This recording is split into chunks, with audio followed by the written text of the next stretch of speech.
Maqueros, buenas tardes, bienvenidos a otro screencast de Yo Soy Mac.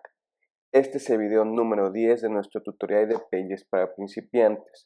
Así que si tú has caído en este video y te gustaría aprender Pages desde ceros, te recomiendo hagas clic en la tarjeta que estará apareciendo en la parte superior derecha de la pantalla.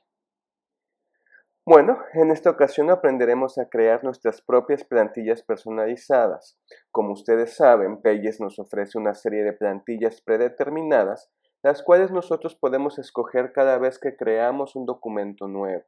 Sin embargo, podemos nosotros crear nuestras propias plantillas y tenerlas disponibles en esta misma sección. Para ello, yo ya tengo previamente un archivo creado y he editado el documento maestro para que quede de esta manera. Si no sabes lo que es un documento maestro y cómo editarlo, haz clic en la tarjeta que está apareciendo en pantalla en este momento. Regresando al tema, seguramente muchos de ustedes se preguntarán cuál es la diferencia entre iterar el documento maestro y crear una plantilla.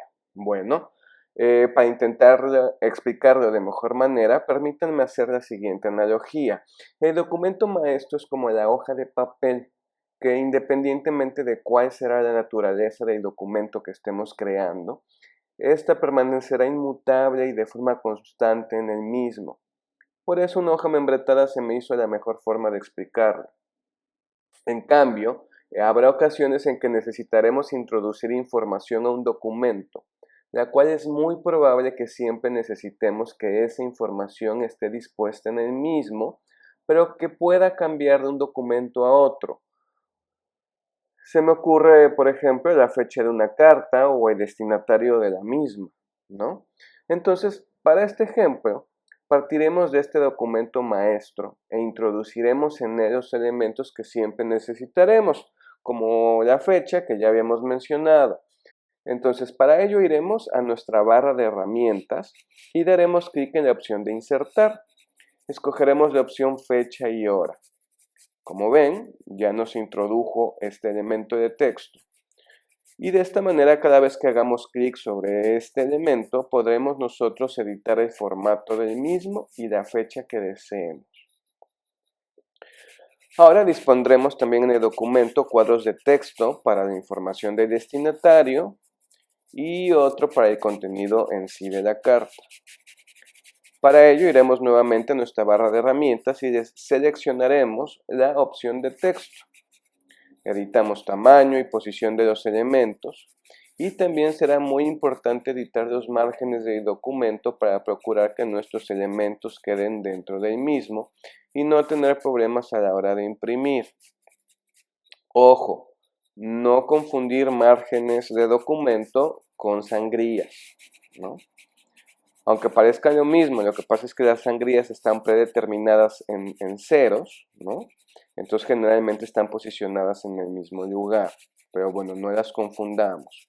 Para editar los márgenes, tendremos que ir a nuestra barra de herramientas, a la opción de documentos que se encuentra en la parte superior derecha, y editaremos los márgenes del documento. No olvides, una vez hecho esto, editar la posición y tamaño de los elementos en base a los nuevos márgenes que has establecido. ¿Ok? Y será fácil hacerla, pues mientras arrastras, se te mostrarán líneas guía conforme te acercas a ellos.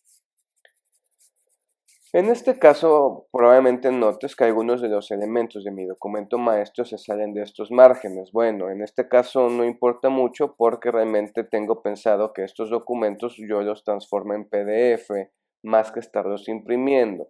Sin embargo, en caso de tener la necesidad de imprimir, siempre podemos solicitar en las opciones de impresión que ajuste el tamaño del documento para entrar dentro de los márgenes de la impresora. Una vez listo todo, solo nos queda guardar nuestro documento como una plantilla. Para ello, iremos a nuestro menú principal, seleccionaremos archivo y después la opción de guardar como plantilla.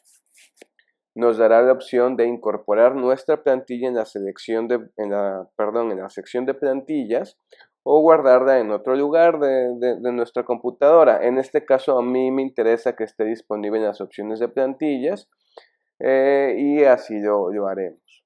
Nombramos el archivo y listo. Ahora, cada vez que creemos un documento nuevo, tendremos disponible esta plantilla en la sección de plantillas que nos muestra de manera predeterminada Pages. ¿De acuerdo? Pues esto ha sido todo por hoy. Espero que les haya gustado y nos estamos viendo en próximos screencasts. Por favor, no olviden darle like, suscribirse al canal y activar la campanita de notificaciones para estar enterados de pues nuestras nuevas ediciones. Saludos.